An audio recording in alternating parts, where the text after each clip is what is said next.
Break के बाद एक बार फिर आपका स्वागत है। अब बात होगी पश्चिम बंगाल की, जहां ममता की पार्टी में बगावत और उनकी मुसीबत खत्म होने का नाम नहीं ले रही। अभी तक तो ममता बनर्जी के हाथ से पार्टी छीनने की नौबत आ गई है।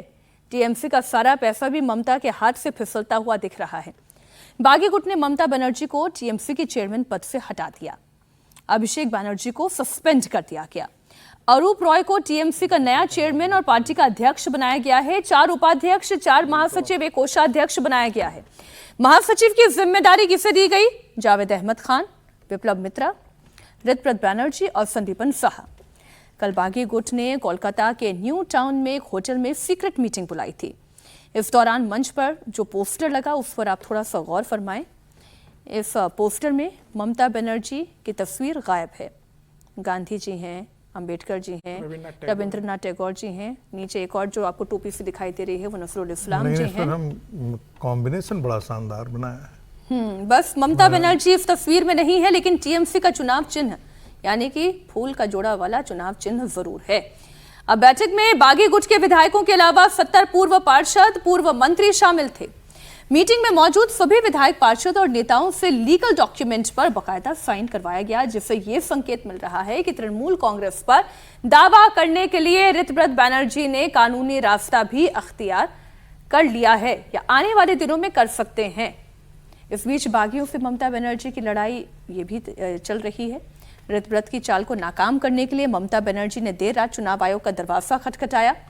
ममता बनर्जी ने रिवाइज्ड नेशनल वर्किंग कमेटी और पार्टी के दूसरे ऑर्गेनाइजेशनल लेवल की सारी जानकारी मेल के जरिए आयोग को भेज दी। इसमें चेयरपर्सन के तौर पर उनका नाम है। ऑल इंडिया जनरल सेक्रेटरी के तौर पर अभिषेक बनर्जी का नाम है। बागियों का फिर से कहना है कि वो चाहते हैं कि ममता बनर्जी उनका मार्गदर्शन करते रहे। ऋतव्रत बैनर्जी को आप सुने, वो कह रहे हैं कि वो हमारा मार्गदर्शन करें। श्री अरूप राय जो पहला दिन से 1998 का पहला दिन से जो 138 एफिडेविट हुआ था, हर में अरूप राय जी का सिग्नेचर है। तो अरूप राय जी हमारा ऑल इंडिया तृणमूल कांग्रेस का चेयरपर्सन चुने गए हैं। इसके सिवाय अरूप राय छोड़ के और 29 लोग, टोटल 30 लोगों को लेकर एनडब्ल्यूसी का गठन हुआ है। इलेक्शन कमीशन का जो नियम है उस नियम के तहत हम लोग जो काम किए हैं, हम लोग चाहते हैं दीदी जो मार्गदर्शक का जिम्मेवारी निभाए, हमारा मार्गदर्शन करे। अब ये जो मीटिंग हुई है उस मीटिंग का सबसे बड़ा संकेत तो ये है कि ऋतव्रत बैनर्जी ने कानूनी लड़ाई लड़ने के लिए, ममता बनर्जी को मार्गदर्शन मंडल में डालने के लिए, अभिषेक बैनर्जी का आउट करने के लिए पूरा एक प्लॉट तैयार कर लिया है। लेकिन ममता बनर्जी ने भी अपनी चाल चल दी है। देखिए, ममता बनर्जी एक्सपोज हो गई है। चाल क्या चलेंगी, पार्टी न बचा। एक कहावत है ना, कहावत रहा न कोई कुल रोव न हारा। तो टिमटिमाते आप 2-3 आपके साथ रह गए हैं, सांसद आपके साथ रह गए हैं, 5-6 सांसद आपके पास बचे रहे हैं। इसके अलावा अभी भी आप वही बात कर रही हैं, आपको अपने भतीजे के अलावा किसी पर विश्वास नहीं है। यानी कि ये परिवार का जो जैसे कहते हैं ना पंग कंपनी, वो कोई पॉलिटिकल पार्टी नहीं थी तृणमूल कांग्रेस, वो एक परिवार की कंपनी थी, ममता बनर्जी की कंपनी थी, जिसके सबसे बड़े स्टेक होल्डर थे अभिषेक बनर्जी और ममता जी, दोनों मिल करके उसको चला रहे थे। उसमें बहुत सारे लोगों ने आया, बहुत सारे लोगों को सीपीएम से गुरेज था, वो सारे के सारे उस मूवमेंट के साथ आए। सीपीएम को वहाँ से हटा दिया। जब सत्ता में भागीदारी की बात आई तो शुरू में तो उन्होंने ठीक से काम किया, लेकिन बाद में उनके भतीजे ने उनको टेक ओवर कर लिया। सुनते तो वैसे हैं कि जब ममता बनर्जी और उनके भतीजे में लड़ाई होती तो अभिषेक अपने बच्चे को ममता के पास नहीं भेजते थे, वो बड़ा दुखी हो जाती थी। और एक ढंग से जैसे होता है ना, कोई घर का बुजुर्ग सदस्य जो होता है वो झुक जाता है, वैसे वो झुक जाती थी। अभिषेक के सारी जिद के आगे वो झुक जाती थी। और यही कारण है कि अभिषेक ने जितने कुकर्म किए, चाहे वो घोटाला का मामला हो, पैसे का धंधा हो, चाहे वो उनकी गुंडागर्दी हो, वो सबके साथ कहीं ना कहीं से ममता बनर्जी जानते हुए भी गांधारी की तरह आंखों पर पट्टी बांधे हुए बैठी रही वहां पे। आज क्या है, आज उनकी पार्टी हाथों से छिटक गई है। कल जाकर के वो जब चुनाव आयोग में जाएंगे तो चुनाव आयोग उनसे जरूर ये बात पूछेगा कि ऐसे समय पर आपने संगठन में फेरबदल किया है, जब आपके हाथ से पार्टी निकल गई है, जब आपके आज से 20 दिन पहले आपके पार्टी के आपके होने का उस पर प्रश्न चिन्ह लग गया है। तब ऐसे में आज आप जो बदलाव कर रहे हैं, संगठनात्मक बदलाव करते हैं, उसका क्या मायने रह गया है और उसकी लीगल टेनेसी कितनी रह गई है। मुझे लगता है चुनाव आयोग इन चीजों का संज्ञान लेगा और ममता बनर्जी के हाथ में अब ये पार्टी नहीं रहने वाली है। पश्चिम बंगाल में शुभेंदु सरकार का करप्शन के खिलाफ भी नॉन स्टॉप अभियान जारी है। नदिया जिले में विधाननगर पालिका के पूर्व चेयरमैन और टीएमसी के पूर्व विधायक सब्यसाची दत्ता की करीबी महिला टीएमसी कार्यकर्ता टीना भौमिक साहा के घर से पुलिस ने करीब 3 किलोग्राम सोना बरामद किया है। इसकी कीमत करीब 4 करोड़ 30 लाख रुपए बताई जा रही है। आपको जानकारी दे दें, टीएमसी के पूर्व विधायक सब्यसाची दत्ता को हाल ही में जबरन वसूली के केस में गिरफ्तार किया गया था। तो एक खबर ये भी है हर्षवर्धन जी, पार्टी चाह रही है जो अभी भी पार्टी के साथ जुड़े रहना चाह रहे हैं उनके ऊपर भी कानूनी शिकंजा कसा जा रहा है। देखिए मीनाक्षी जी, हम लोग तो मतलब सोना बड़ा ज़रूरी होता है। जब भी घर परिवार में शादी होती है, बच्चा कोई जन्म लेता है, किसी को कुछ देना है तो कुछ सोना दे दिया जाए, तो हम लोग तोला में कुछ सोचते हैं। यहाँ किलो में चल रहा है मामला। हम लोग तोला और ग्राम में सोचते हैं ना, यहाँ किलो में मामला चल रहा है। आपकी हैसियत क्या है इस धरती सर मैं कह रहा हूँ, मुझे अपमानित करने कोई और अवसर ले लीजिएगा। अभी तो ये भ्रष्टाचार की बात कीजिए ना। गंभीर मसला। 4 किलो सोना, 3 किलो सोना, मतलब सोना किलो में। और कमाल की बात यह है कि जब प्रधानमंत्री तो नरेंद्र मोदी कहते हैं, आप ईमानदारी का ओवरकोट पहने रहिए। वो 4 किलो तोना आपके जैसे लोगों के लिए थोड़े है, विजय जी जैसे लोगों के लिए नहीं है, हमारे लिए नहीं है, समीर जी के लिए नहीं है। जो 4 किलो सोने के लायक है वो बना रहा है। आप ईमानदारी का चोगा पढ़ने रहिए। अभी हम बात कर रहे थे अर्जुन जी के 4 किलो सोना होता कितना है? हम लोग तो सोच ही नहीं सकते। सारी जिंदगी निकल जाएगी हर्षवर्धन जी हम सबकी प्रॉपर्टी का। चलिए बोलिए, बोल लीजिए। अब निरुत्तर कर दिया आप आपने। सामूहिक रूप से बोलेंगे तब भी अब आपने निरुत्तर कर दिया, आप क्या बोलें। लेकिन सचमुच जरा सोचिए कि भारत में राजनीति करने वाले लोगों की धन संपदा, अधिकारियों की धन संपदा कैसे बढ़ती चली जाती है और वो भ्रष्टाचार कितना सामान्य होता चला जाता है। हम सबको दिख रहा होता है कि ये सब हो रहा है, लेकिन न तो उनके खिलाफ कोई कार्रवाई सत्ता की वजह से। उम्मीद हम करते हैं कि शुभेंदु अधिकारी कम से कम इस तरह का जो एक लोगों के दिमाग में परसेप्शन है कि कुछ नहीं होने वाला है, उसको मैं एक बात बताऊं, अभी ये जो यहाँ चर्चा चल रही थी, विजय जी, हर्षवर्धन जी, प्रोफेसर संगीत रागी जी, समीर चौगांवकर जी, आप लोग जो बात कहते हैं, लोग कितनी इम्पोर्टेंस देते हैं उन बातों को, उन बातों को लिखते हैं, उस पर मंथन करते हैं, उस पर सोचते हैं। ये आपकी ईमानदारी और जिम्मेदारी के शब्द हैं जिसकी कमाई आपकी है। और ये जो हो रही है उसका जब खुलासा होता है तो फिर क्या होता है, अब वो तस्वीर दिखाती हूँ। टीएमसी के खिलाफ पश्चिम बंगाल के लोगों में कितना गुस्सा दबा हुआ है वो आप देखें, भ्रष्टाचारियों के खिलाफ कितना गुस्सा दबा हुआ है वो आप देखें। हालांकि ऐसी तस्वीर को और इस तरीके से जो मतलब जिस तरीके से गुस्सा जनता निकालती है, मैं उस तरीके में सहमत नहीं हूँ। किसी के कपड़े फाड़ देना, जूतों की माला पहना देना, दर बदर कर देना किसी को और ऐसे उठक बैठक करवाना, ये तरीका ठीक नहीं है। लेकिन ये बंगाल का कल्चर है सर।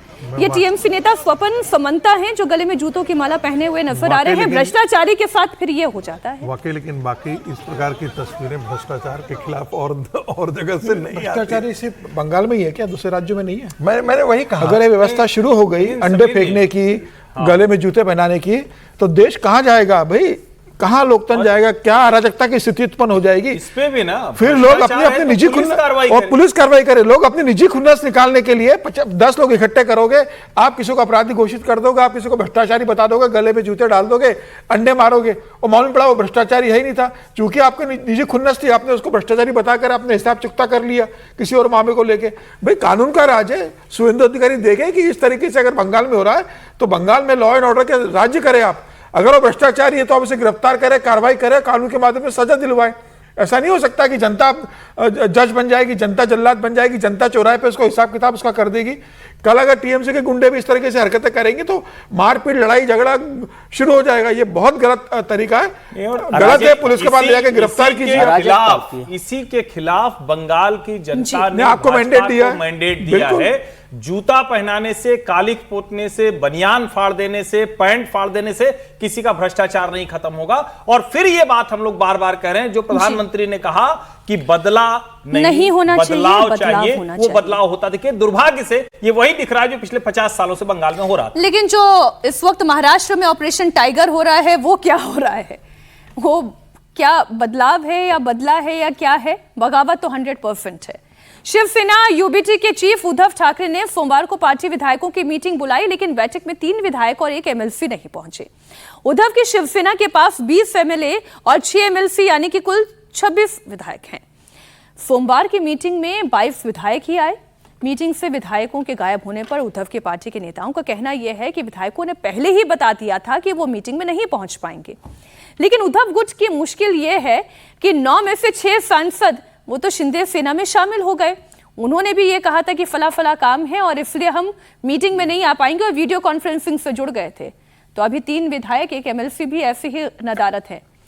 कल उद्धव की मीटिंग में एमएलसी सुनील शिंदे भी शामिल नहीं हुए। उन्होंने क्या कहा, साथ ही उद्धव की पार्टी में क्यों टूट हो रही है, महाराष्ट्र सरकार में मंत्री योगेश कदम कुछ कह रहे हैं, सुने। कल के मीटिंग में मैं गैर हाजिर था, इसका मैंने परमिशन दिया था। हमारे जो गठन नेता है उनको मैंने बताया था कि कल के मीटिंग में नहीं रहूँगा, बल्कि अधिवेशन के पहले दिन मैं एब्सेंट हूँ क्योंकि कोई इम्पोर्टेंट काम के लिए मुझे गांव जाना है। हमारे जो मेरा नेटिव प्लेस है वहाँ हर साल ये दिन हम लोग जाते हैं। कुछ सारे लोक प्रतिनिधि है, उनके कार्यकर्ता है, उनके लीडर्स हैं, जिनमें बहुत सारा अनरेस्ट है और इस वजह से वही हमारे पास आना चाहते हैं। वही हमें सामने से संपर्क कर रहे हैं और बता रहे हैं कि हमें अभी यहाँ पे रहना नहीं है, हमें एकनाथ शिंदे जी के साथ में काम करना है। वो शिवसेना बढ़ा रहे हैं, बड़ी कर रहे हैं, हिंदुत्व के लिए काम कर रहे हैं और बाला साहब जी के विचार पे वही चल रहे हैं। और यहाँ पे लीडरशिप जिस तरह से एक पब्लिक रिप्रेजेंटेटिव के पीछे खड़ी होनी चाहिए वैसे खड़ी नहीं रह रही है।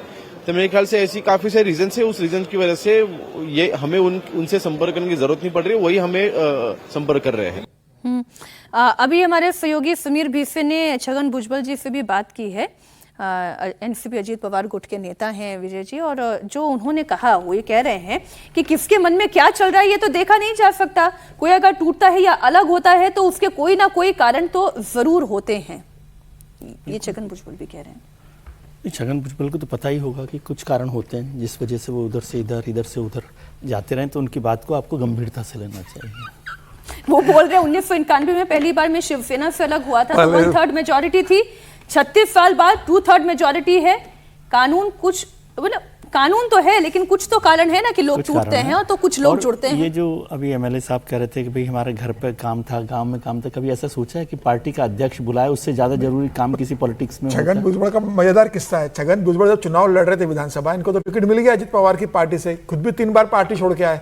और फिर उन्होंने अपने बेटे समीर भुजबल और भतीजे पंकज भुजबल को बुलाया और कहा भाई राजनीति में अपनी अपनी विचारधारा पकड़िए, जहां से आपको टिकट मिलेगा आप उस विचारधारा को मानो और उस पार्टी से चुनाव लड़ो। तो भतीजा, हाँ, और फिर भतीजा भारतीय जनता पार्टी से चुनाव लड़ता है और बेटा कांग्रेस से चुनाव उद्धव ठाकरे के साथ चुनाव लड़ता है। तो एक ही परिवार में 3 पार्टी के रहे, तीनों अपनी अपनी। मैं उद्धव ठाकरे वाला बता रही हूँ, यहाँ पे डिस्ट्रीब्यूशन कहाँ हो गया, ये तो हर जगह हो गया। उद्धव ठाकरे की पार्टी का सबसे बड़ा डिस्ट्रीब्यूशन तो एकनाथ शिंदे ही पार्टी चुनाव चिन्ह सब लेके चले गए। अब और कितने विधायक बचे रह जाएंगे इनके साथ? अब तो कम बचेंगे और ये जो बच रहे हैं उसमें से आप मतलब वैसे शायद उस तरह की नहीं करेंगे, लेकिन संजय राउत जी की प्रेस कॉन्फ्रेंस का इंतजार कीजिए। चलिए एक और खबर, मोदी सरकार के मंत्री जॉर्ज कुरियन ने अपने पद से इस्तीफा दे दिया है। केंद्रीय राज्य मंत्री जॉर्ज कुरियन का इस्तीफा राष्ट्रपति मुर्मू ने स्वीकार कर लिया है। जॉर्ज कुरियन ने 9 जून 2024 को केंद्रीय राज्य मंत्री के तौर पर शपथ ली थी और 11 जून 2024 को अल्पसंख्यक मामलों के मंत्रालय और मत्स्य पालन, पशुपालन, डेयरी मंत्रालय का कार्यभार संभाला था। एकमात्र ईसाई थे जो मोदी सरकार में मंत्री थे। 21 जून यानी बीता रविवार राज्यसभा कार्यकाल उनका खत्म हुआ, इसलिए उन्होंने अपने पद से इस्तीफा दे दिया। पार्टी ने उन्हें दूसरे टर्म के लिए राज्यसभा नहीं भेजा है। जॉर्ज कुरियन की गिनती केरल बीजेपी के सीनियर लीडर के तौर पर होती है। हर्षवर्धन जी, चर्चा इस रिजिग्नेशन के बाद ये हो रही है कि अब सरकार अपना कुछ फेरबदल करेगी, कुछ विस्तार करेगी और अवनीत बिट्टू हैं, उनका भी कार्यकाल खत्म होने के नजदीक आ रहा है। नहीं देखिए, क्या डेवलपमेंट अभी हर्ष मल्होत्रा ने भी त्यागपत्र दे दिया है, जॉर्ज कुरियन ने दे दिया। एक तरह से कहें कि जिनको भी कार्यकाल नहीं मिला या जिनको दूसरा पद मिल गया उन्होंने त्यागपत्र दे दिया। इसका सीधा सा मतलब हुआ कि मोदी सरकार के कैबिनेट विस्तार की जो पटकथा है वो पूरी है बस वो हम लोगों को कब पता चलेगी ये पता चलना है। अब उसमें क्या है कि पेच फंसा हुआ है कि जो सरकार मंत्रिमंडल होगा और जो संगठन यानी केंद्र का संगठन होगा जिसको हम नितिन नवीन जी की पार्टी कहें, तो नवीन प्रयोग के साथ यहां कौन से प्रयोग होंगे वो दोनों जुड़े हुए हैं। तीसरा एक चीज जुड़ी हुई है, देश के सबसे बड़े राज्य उत्तर प्रदेश के अध्यक्ष के पद पर पंकज चौधरी को 6 महीने हो चुके हैं और अब तो लखनऊ में पंकज जी के जो नजदीकी पत्रकार हैं वो भी हास्य विनोद का पात्र बन गए हैं। वो रोज बताते हैं कि बस आज पंकज जी भी लौट के आ रहे हैं, अब आज लिस्ट घोषित। कोई कह रहा है कि वो लिस्ट चली तो गई है, दिल्ली में रखा भी गई है, लेकिन घोषित नहीं हो रही। कोई कह रहा है कि नहीं, थोड़ा मजबूती से बात नहीं रख पा रहे हैं इसलिए पूछ ही नहीं पा रहे हैं। काम सब फिट है, पूछ ही नहीं पा रहे हैं कि आज जारी कर दें क्या। तो कुल मिलाकर ये तीनों एक दूसरे से इंटरलिंक्ड है, लेकिन इसका सीधा सा मतलब हुआ कि अगले ये जो जिसको कहें कि जून महीना खत्म होते होते आपको यूपी की टीम, राष्ट्रीय टीम और कैबिनेट का जब एक्सपेंशन होगा उसकी भी तारीख सामने आ जाएगी। एक और खबर, अच्छा केरल की खबर क्या है? देखिए, उत्तर प्रदेश केरल में चुनाव खत्म हो गया, कुरियन साहब की क्या जरूरत है? हाँ, बात आप बिल्कुल सही कह रहे हैं। हालांकि एक लाइन और जोड़ दूं, उत्तर प्रदेश में एक चर्चा ये भी है कि नितिन नवीन जी के साथ जो लोग युवा मोर्चा में काम किए थे, कहीं ऐसा ना हो कि उस चक्कर में ऐसे लोग आ जाएं जो उसके योग्य नहीं।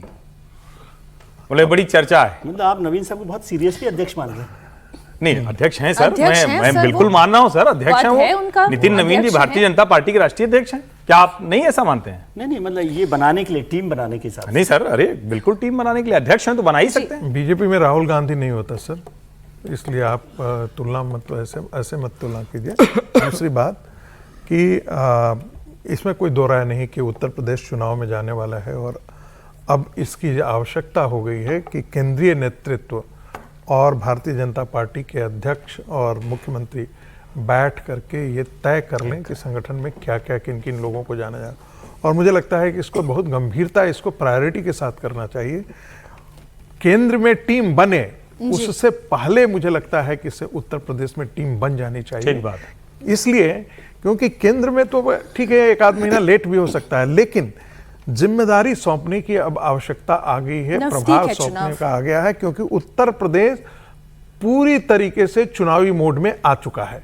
अब इसमें इफ एंड बट की कोई गुंजाइश नहीं बच गई है। 14 दिसंबर को बने थे। मेरा अपना मानना है कि जब 6 महीने हो गए उनको प्रदेश अध्यक्ष बने, नेतृत्व हो तो उसको कम से कम। और यह उस पार्टी की हालत है जो 24 घंटे 7 दिन काम करती है। उस पार्टी की हालत है कि 6 महीने में अभी तक उत्तर प्रदेश की टीम 40 बार लखनऊ से दिल्ली प्रदेश अध्यक्ष कर चुके हैं। एक सूची लेकर जाते हैं, वहां से कुछ नाम जुड़ के आते हैं, प्रदेश के से कुछ नाम और जोड़े जाते हैं और वो अभी तक फाइनल नहीं कर पा रहे। अब फाइनल हो जाना चाहिए, जो बात रागी जी भी कह रहे हैं, अब नहीं तो कब करेंगे। एक और खबर है, मध्य प्रदेश सरकार में मंत्री कैलाश विजयवर्गीय के एक बयान की बहुत चर्चा हो रही है इंदौर में कार्यक्रम के दौरान। अध्यक्ष से बात आगे बढ़ गई है, कैलाश विजयवर्गीय 7 बार के जीते हुए सांसद हैं, तो पंकज सिन्हा अध्यक्ष तो सीरियस ही हैं। पंकज चौधरी 7 बार का जीतना कोई मामूली बात नहीं है। नहीं, वो तो है ही। मैं उनके नेतृत्व पर थोड़ी कर रहा हूं, मैं तो कह रहा हूं 40 बार जाकर आए, लेकिन अध्यक्ष तो वही हैं। सर देखिए, मेरे अधिकारों पर अतिक्रमण आप लोग मिलकर ना करें, खबर मुझे बताने दें। इंदौर में कार्यक्रम के दौरान कैलाश विजयवर्गीय ने कहा कि हमारी सरकार किसी के साथ भेदभाव नहीं करती। आप हमें वोट दें या ना दें, हमारा काम जनता की सेवा करना है। लेकिन इसके बाद जो विजयवर्गीय ने कहा, उस पर आने वाले दिनों में राजनीति होना तय है। आप सुने बयान। यहाँ पर ये सड़क बन रही, मैं देख रहा था, यहाँ पर हिंदू भाई भी रहते हैं, मुसलमान भाई भी रहते हैं, कई मुस्लिम भाई हमको काफिर बोलते हैं। अरे अगर हम काफिर हैं, हमने सड़क बनाई है तो इसको मत चलो नहीं।